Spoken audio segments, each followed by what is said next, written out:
to moderate the final panel of today's events.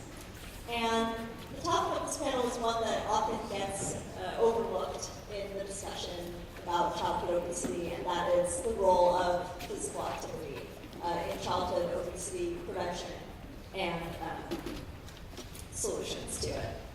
So my panel of experts include, to my left, Natalie Stack, who is Program Director of Girls on the Run, Chuck Collins, who is CEO and President of the YMCA San Francisco, Jessica De Barros Barreto, who is Manager of Citywide Health at the Girls and Boys Club of San Francisco, and Juliet Starr, who is co-founder of San Francisco CrossFit and Stand Up Kids. So I want to start with a general question to everyone on the panel, whoever wants to answer it, which is, as I mentioned, that people tend to focus on the food and intake side of the equation. But what, in your opinion, what role does physical inactivity play in childhood obesity, and what kinds of activities should we be promoting in children?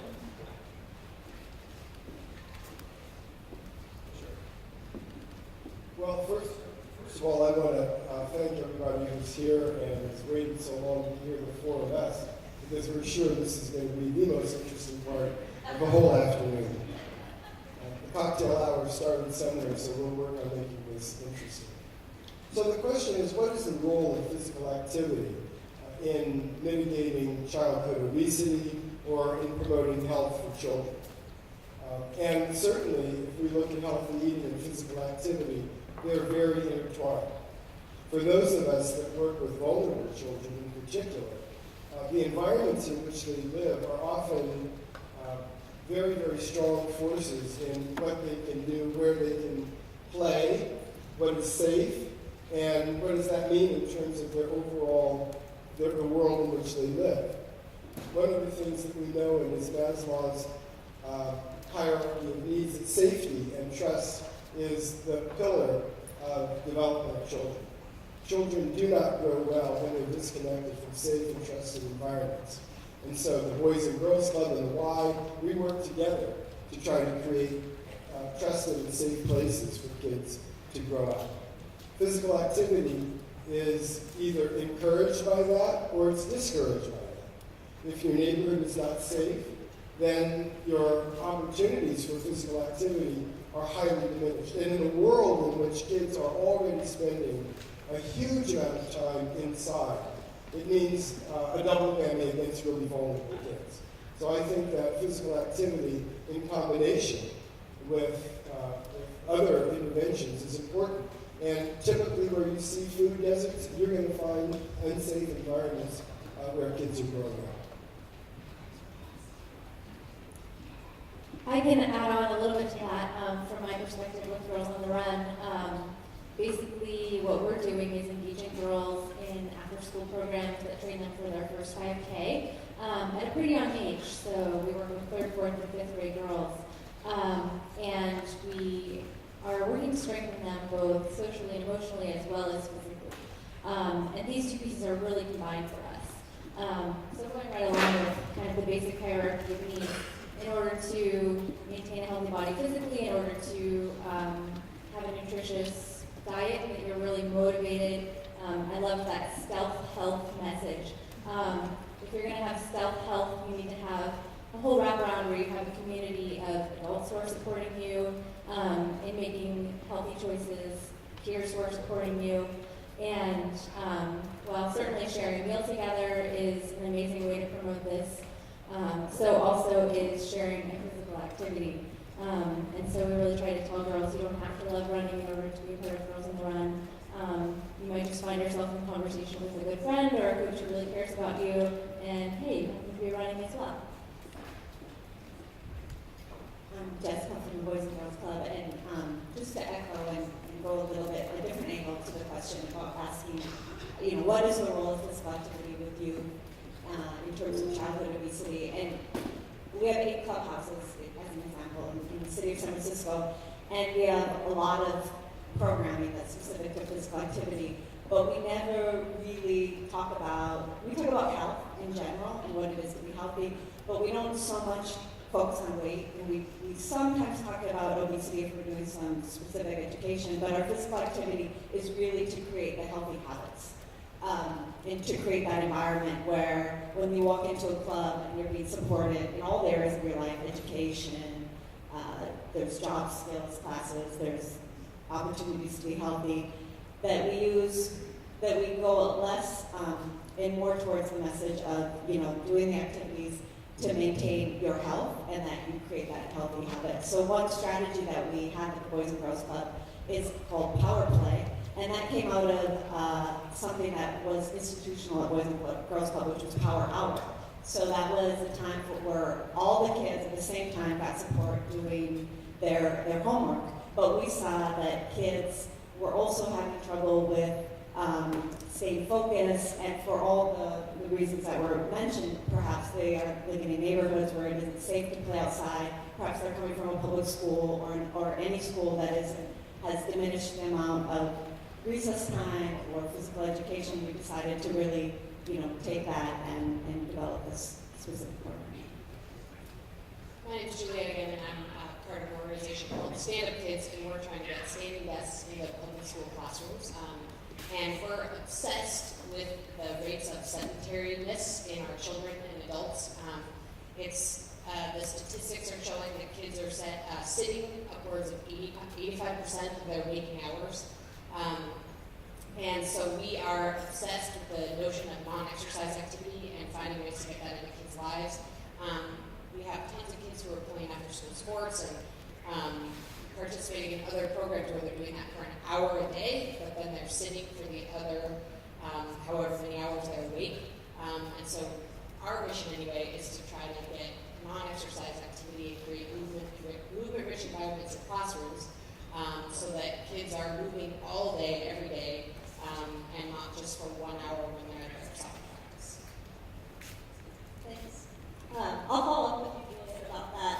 What have you found to be the best strategies for working with local schools to build more movement into kids' days? Well, the thing that I was actually talking to Jessica about beforehand is when we started this project, we actually thought it would take us months and months to convince school districts and teachers and principals that the standing desk idea was a good one. And we sat down with our own principal, and within 2 minutes of telling her that we thought standing desks would be a cool pilot project at the school, she said she's in. Every teacher at the school is clamoring to get standing desks now. And I totally lost track of the original question.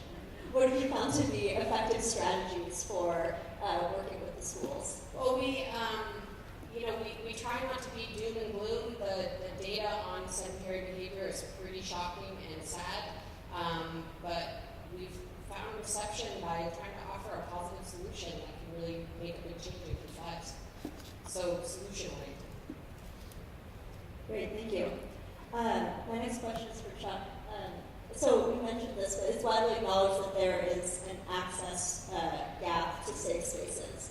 And I'm wondering how you've seen that play out in high-risk communities and what that has meant for health outcomes. Well, certainly. I think we see it all the time. Last summer on a playground in Visitation Valley, a man was shot in front of 23 kids. I mean, I'm not trying to paint a picture that's not in front of us.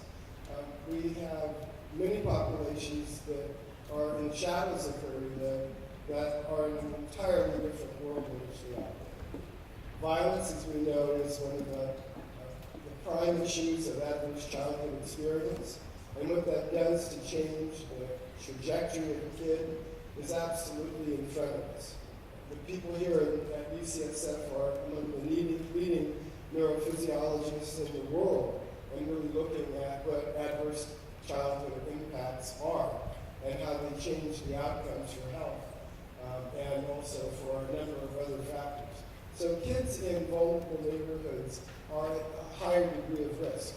And so when we look at it, the conversation that was just preceding us around obesity, everybody in this room can cite the numbers. And so what you can say is ditto for physical activity.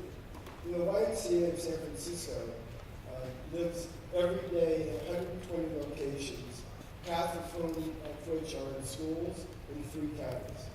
The differences of kids living from a physical activity perspective is entirely different because you have a plethora of opportunities. You have responsible adults and institutions reinforcing those activities, team and club sports that organize and they do that for more than an hour a day because it's built into a different type of lifestyle. Kids that are isolated from the natural environment don't have the advantage of being able to go out. And so what happens is that they learn not to play that way. And then overcoming those sorts of behaviors as overcoming a childhood of obesity means that it predicts a lifetime struggle when projected. It's the same thing with physical activity. And so I think all four of us that are sitting here are trying to help kids develop healthy habits that last them a lifetime. And the earlier we do that for the most vulnerable populations, the stronger those interventions have to be. They require more community support. They require people coming together organizationally and getting over our institutional barriers and focusing on what is right for the kids. That leads exactly into my question for Jessica, which is, you mentioned that you do health education at the Boys and Girls Club. I'm wondering what that looks like and how you approach the general topic of health with youth. Yeah, it's actually trickles down from Boys and Girls Club of America. So it's kind of what I was talking about before, where Boys and Girls Club is really saying, when we reach youth, we're trying to be with them holistically and support them in all areas of their life so that when they leave us at around age 18, they're prepared for life. So Boys and Girls Club of America has an arm called Healthy Lifestyles. So we take that at our regional level and implement that. That when it comes down to that level, that's to our choice. So it's based on trends that we see in our neighborhoods or our clubs. We take programs from a national level, but really we develop what we feel like kids in the city of San Francisco need, kids in the neighborhoods that our clubhouses are specifically in need, and develop the health programs, according to that. And because of the obesity statistics and the things that we see within our youth, we develop programs directly related to that, such as cooking and gardening, the program I just mentioned, Power Play, we have tons of sports leagues, and we just try to approach the subject from all the different angles and not just, health is really one of those areas that can go into behavioral health. We have programs for decision making that could be for making decisions about your physical health, but also when you're in situations with your peers. We just try to, again, have the programs that really meet the needs of where we feel like the kids are at. And that's what's exciting about health is that it's such a wide topic and you can do a lot of programming. Natalie, speaking of different kinds of health, what kind of psychological issues have you found obesity to be associated with in young girls? And how can physical activity help address some of those issues? Sure, yeah.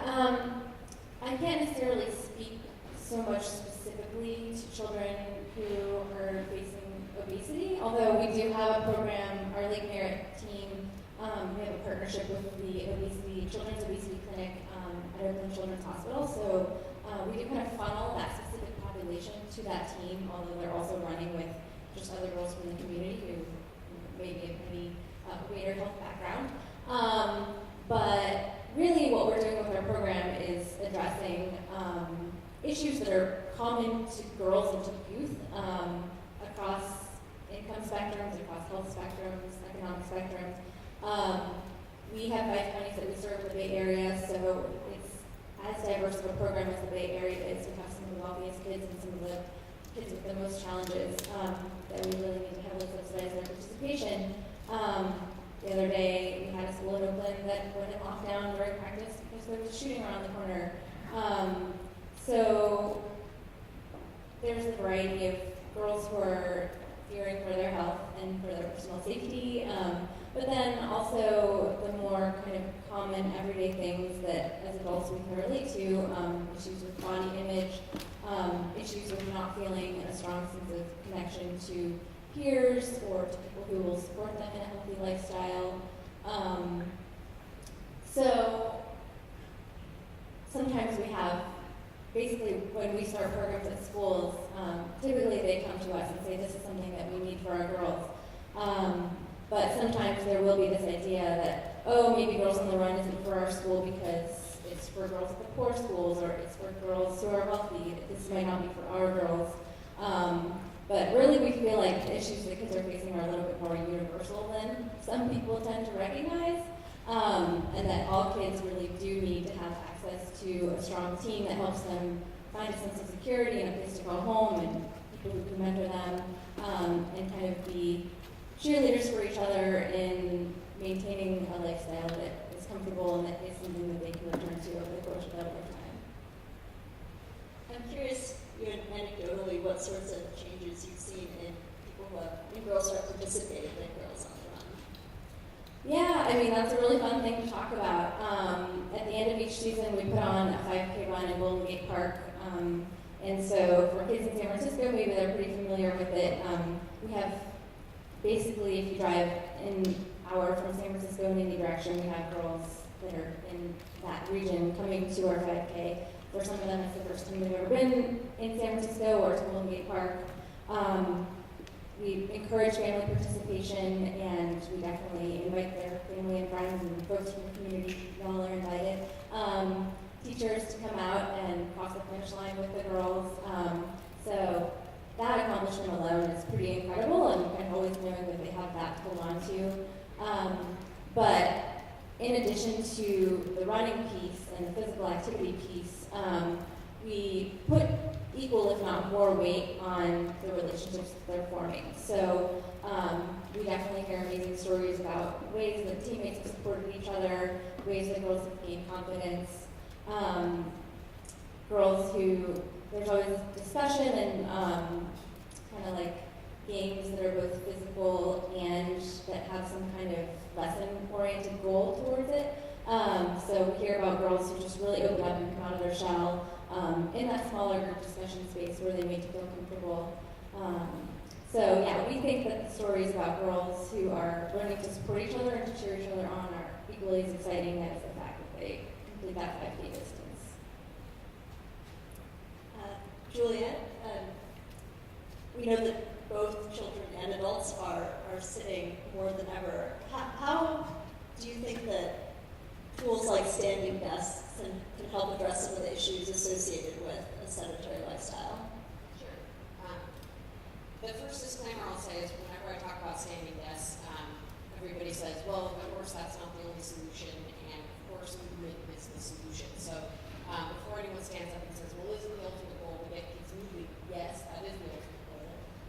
But we've been working with a professor out of Texas A&M who has 500 kids at standing desks, fully monitored up, and also has sitting kids monitored up. And his 2 years into his research, he's found that the regular sized kids are burning between 15 to 25% more calories a day at the standing desk, and higher BMI kids are burning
I'm wondering, do you ever get pushback from the students about not wanting to stand? There were a few kids at the beginning of the school year who were nervous about standing. I will tell you, they don't usually stand for more than 15 or 20 minutes, and if they're tired, they're welcome to sit on the floor, which is awesome because they actually then put their joints in full range of motion, as opposed to sitting at a 90-degree angle all day long. And we actually put 5 stools in every classroom, and at the beginning of the year, they were all clamoring for the stools, and they were transferring them around. And within 2 months of being in the classroom, none of them use the stool. They just stand there. They have the school thing called the gym arm, where they put their foot on underneath and moves back and forth, so they're in constant motion. And the parents have been overwhelmingly supportive. The teachers are delighted. They feel like their classrooms are more relaxed and well, and the students are more engaged. Chuck, what have been some of the most effective interventions that the YMCA has seen in addressing childhood obesity, both locally but also across the country? We can expand beyond physical activity. Sure.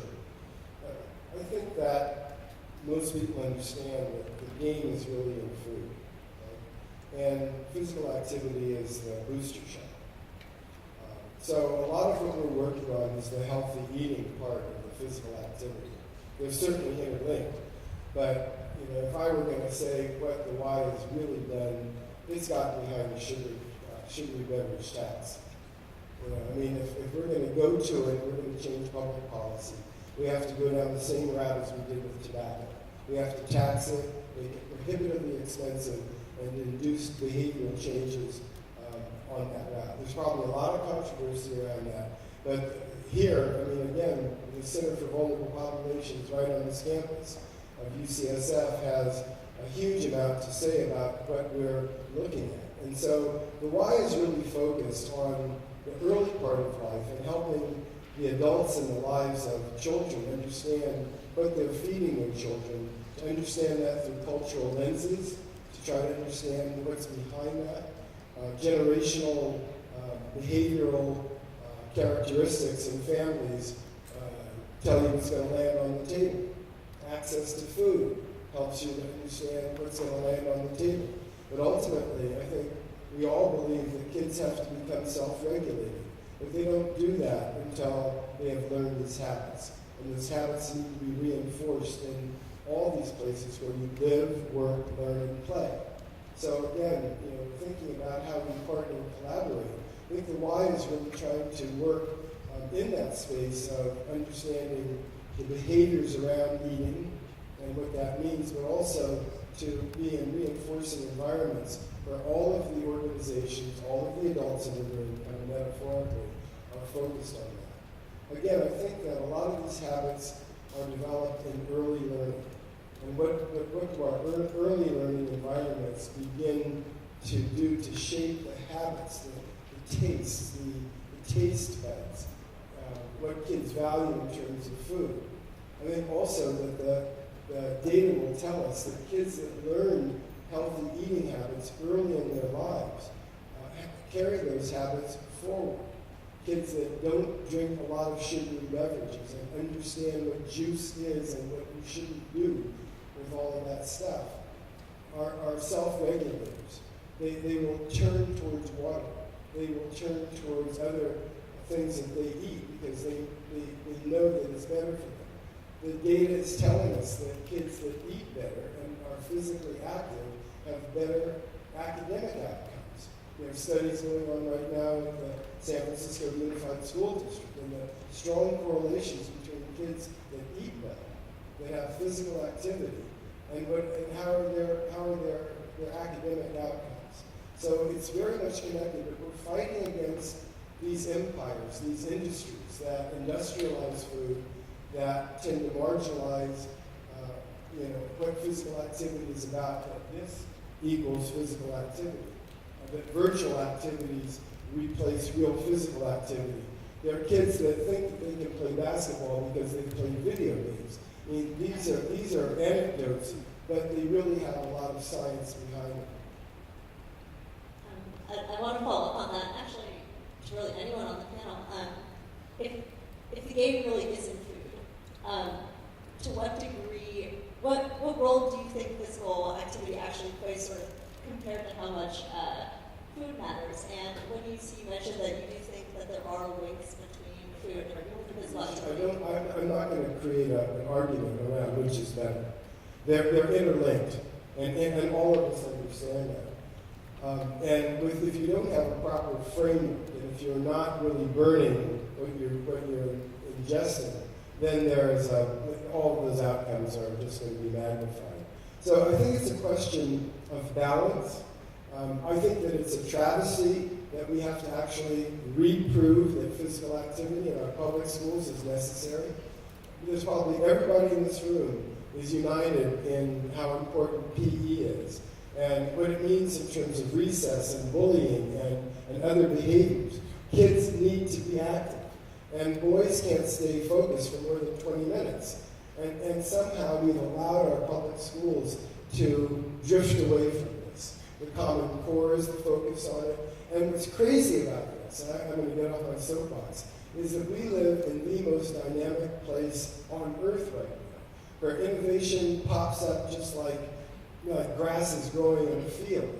And so I think that we should be the leaders in the nation, we should be the leaders in the world in using the type of evidence bases and the interventions that you are creating here in this great university so that we as practitioners have the ability to connect those dots. So I don't want to create an argument between which is better or which is more important. They're interlinked. Thanks, that clarifies. I want to ask, as my last question for Jessica, I know that Boys and Girls Club has recently partnered with UCSF, and I'm wondering if you can tell us a little bit about that collaboration, what the goals are. Yeah, about this time last year, we applied for a grant through University Community Partnerships, and it was to do any kind of community health assessment, but we chose to focus on girls' fitness at Boys and Girls Club. And we wrote the grant, and we're really pleased that we got it, and that has allowed us to do an investigation, which is still happening now. It's like a year-long process.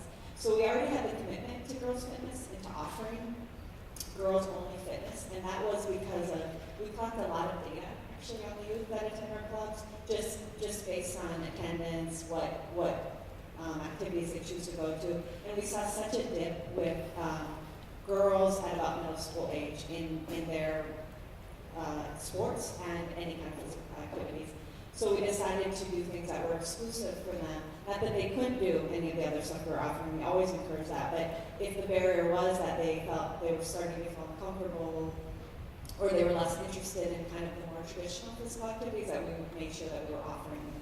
So we made that commitment as an organization and that expectation to all the clubs, but the reality was that the way it was being implemented varied drastically, and the money that was being used to support it varied drastically. So myself and the medical students from UCSF, it's part of an internship that they do. We've been doing interviews with the clubhouse directors with just general questions about girls' fitness. What do you think are the barriers? What has been successful? So on and so forth. Now we're doing more youth focus groups with the actual girls and asking those same kind of questions.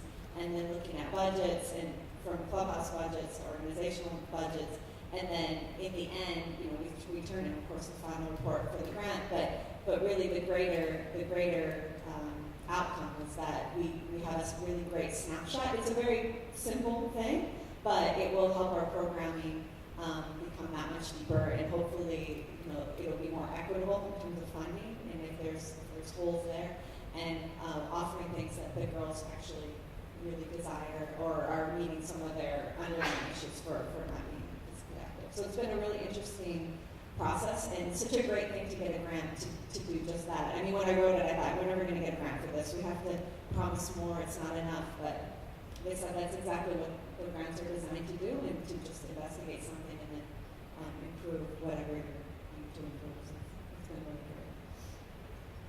Actually, I have one more question, but I think really anyone on the panel can speak to, which is, what is the role of adult mentors and parental education in increasing physical activity among children?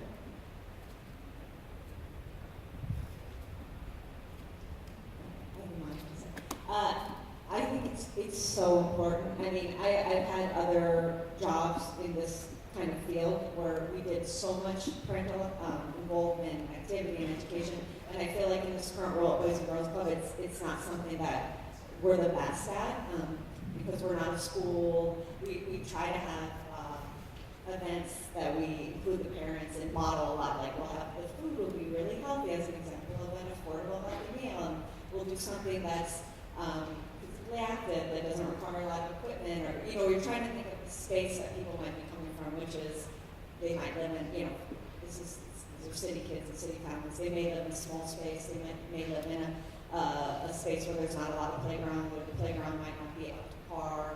You'd be surprised some playgrounds have glass and needles and unfortunate things like that. So we're trying to always model things that the youth and their families can do that are really accessible. So I think it's really important. I think depending on your work, in how much you can have the parents involved. And with us, we don't see them that much, but when we do, we try and roll model the same thing that we model for the youth. I was going to add to it. I think parents not only need to be involved, but also need education. This is not my area of expertise, only that I'm a parent and I live in Marin County, the home of the farmers market. And we sell candy and donuts at all of our kids' events. And parents are freely buying them and giving them to their kids, and this makes me happy. I swear. If that's where we are, we've got a long way to go in educating parents, I think, because, this isn't even an underserved population. We're talking about the best educated, most privileged people are still so far behind in our understanding of what children should be. So. For Girls on the Run, I think the role that parents and adults are playing is really modeling for girls that, hey, I might be your teacher, I might be a professional women volunteer coming to your school, I might be a parent, but I'm going to jump in and get sweaty with you too. This isn't just something where I'm standing here as an authority figure telling you that you should go stop eating chips and run around and get some exercise. It's that I'm actually going to jump in and show you that this is what I want to do, and this is how we together as a community make ourselves feel healthy and bring happiness to ourselves and each other. So I would add that I don't think there's a parent alive that doesn't wake up every day to try to make a life better for their kid. Parents are overwhelmingly committed to the success of their children. And so I would echo what my fellow panelists have said, that parents need education too.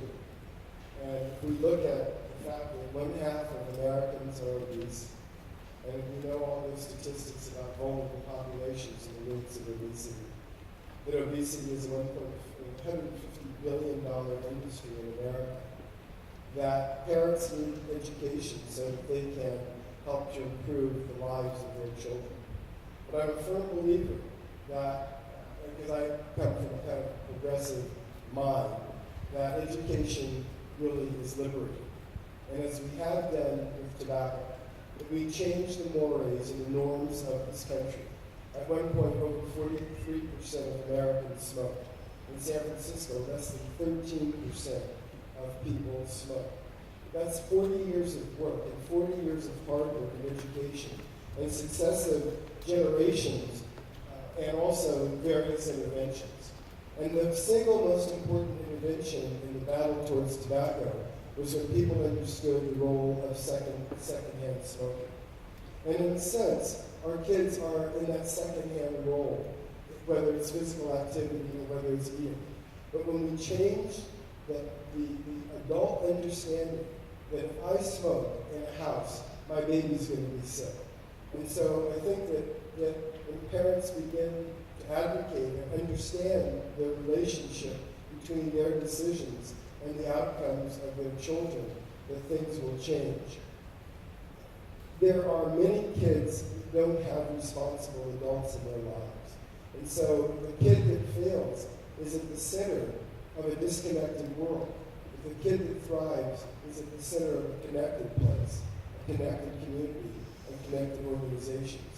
And so I'm glad that I sit here with peers that share that notion, that the whole community has to wrap around the success of children. Thank you. We have a few minutes for questions if anyone has any.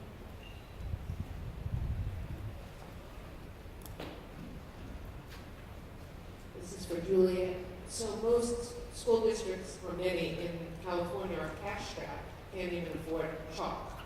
So I'm wondering where the money's going to come from for your standing desks, which I think is a great idea. I wish we had that work too. Thanks. We actually partner with Donors Choose. I don't know if you're familiar with that organization, but it's a really innovative nonprofit that basically crowdsources needs for public schools. So it basically takes administration out of the picture. A teacher can post a project on DonorsChoose.org and then funder will fund the project directly. So it's anything from pencils to underwater robots to whatever a teacher thinks they might need to enhance their classroom. And we partnered with Donors Choose and actually are on a mission to get $1 billion matching grant for corporations and high net worth individuals, so that when teachers request classrooms of standing desks, the funding will be there and the desks will be sent. So that's what we're working on.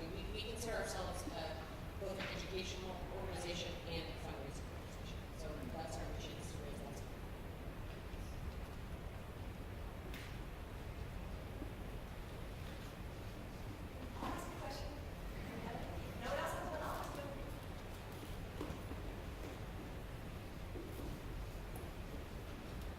First of all, thank you. I thought you guys were awesome. All of you, very inspirational. I agree with you, sir. Best presentation of the day. I love it.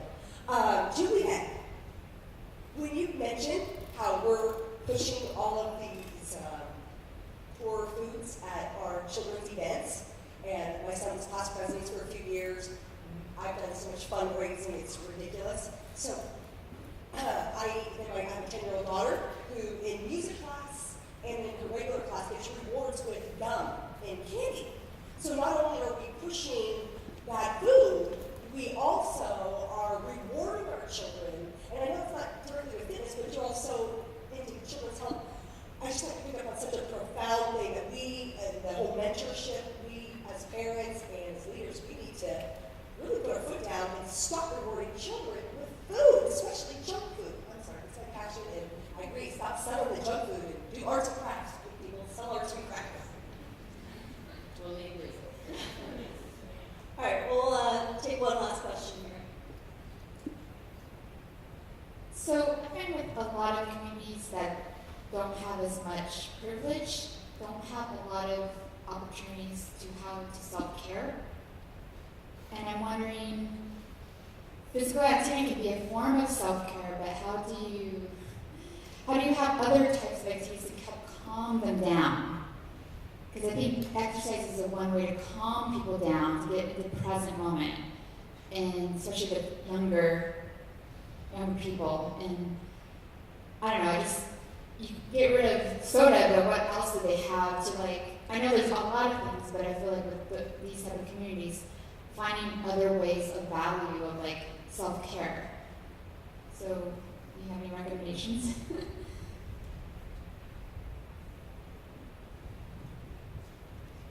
Well, I want to back up one comment to say I agree completely to not reward food, but also don't punish with physical activity. I don't know if people are still doing that. We certainly don't, but it sends the same messages run laps because you did X that we didn't like.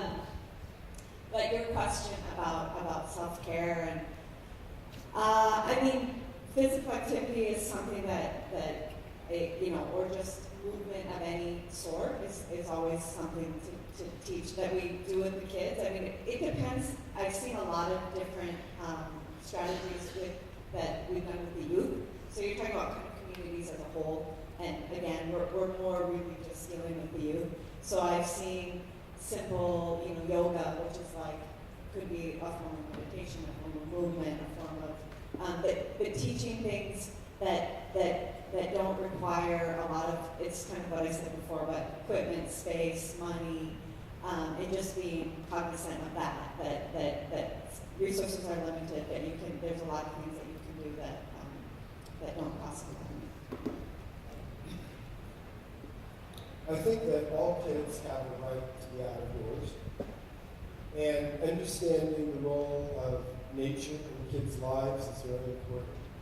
Richard Love wrote this great book, The Last Child in the Forest or the Woods, a long time ago, and I see changes happen. And I think that, as we all better understand, how kids grow, certainly in unsafe neighborhoods, we have a responsibility to make them safe. I mean, one of the things that the two of us work together is that we've helped to liberate Boderman Park. And the Boys and Girls Club and the Y and other organizations use the type of environment in the middle of the tender morning in a kind of safe haven to make sure that kids have quiet and safe places to play outside and to be surrounded by responsible adults. We haven't yet had any incidents of violence. We were scared to death of that. And I think that there is a zone of peace that is developing around the middle of the Tenderloin, the most dangerous community in San Francisco, where together we're bringing that type of peace to children. Also, some wonderful things about when grandmothers in the Bayview start walking. I can promise you, there's no violence around those grandmothers when they walk all around the Bayview neighborhood, because nobody's going to mess with their grandmother, and they are not afraid of those children. But what's happening now is that other people follow in that path. And those grandmothers are now finding their way into the Presidio. And those grandmothers walked across the Golden Gate Bridge. And those grandmothers are ready to walk in the headlands. And following in those grandmothers' footsteps are their grandchildren, their children, and those generations. And so I think that we as organizations, as institutions, have responsibilities to make safe pathways, safe networks, from homes to schools to communities to parks, and to really work on it. In my world, what you're talking about is what we call crime regulation, which is, I think, a skill that has been lost because of technology. And from what I've read, most teenagers have their iPhones in their room and their computer, and they're saying that until 11 o'clock at night. And what we tell everybody in our universe is sleep is the most awesome free thing you can do for your health, and obviously impacts obesity and participation in school and everything. And I think kids are not getting enough sleep, and they're not being taught the value and importance of that, and that technology should not be offended with kids, and that really sleep hygiene is something that should be taught to all kids, and that sleep is really the greatest, most powerful way to get rid of it. And no one really talks about that, at least not my opinion. So. One more quick feedback on self-care and athletics too. I think even though sporting activity is one way to take care of yourself, you would actually be surprised, I think, at how much other kinds of self-care benefits you can get in one small slice of practice. At Girls on the Run, we have a lesson where we talk about gratitude, and the girls think about and share things that they feel grateful for. We also talk about positive self-talk, so recognizing when you're thinking negatively about yourself and trying to change those messages. We also talk about ways to stand up for yourself and choose healthy friendship relationships, and stick up for yourself when you're in conversations like using I messages, where you need to be able to communicate needs and ask things of other people. And obviously then when they're running laps with peers or with their coaches, or we even have a practice where we purposefully tell kids, you need to run and be silent this time. It's like the most challenging practice we have. But giving them the opportunity to really feel what it's like to have alone time with yourself, to have time with your coaches, to have time with your peers. So I think when you have caring adults and when you have a space where you're taking time to learn about healthy habits, it's kind of amazing how much you can pack in that little bit of time that you've taken. Well, thank you all so much. This is incredible.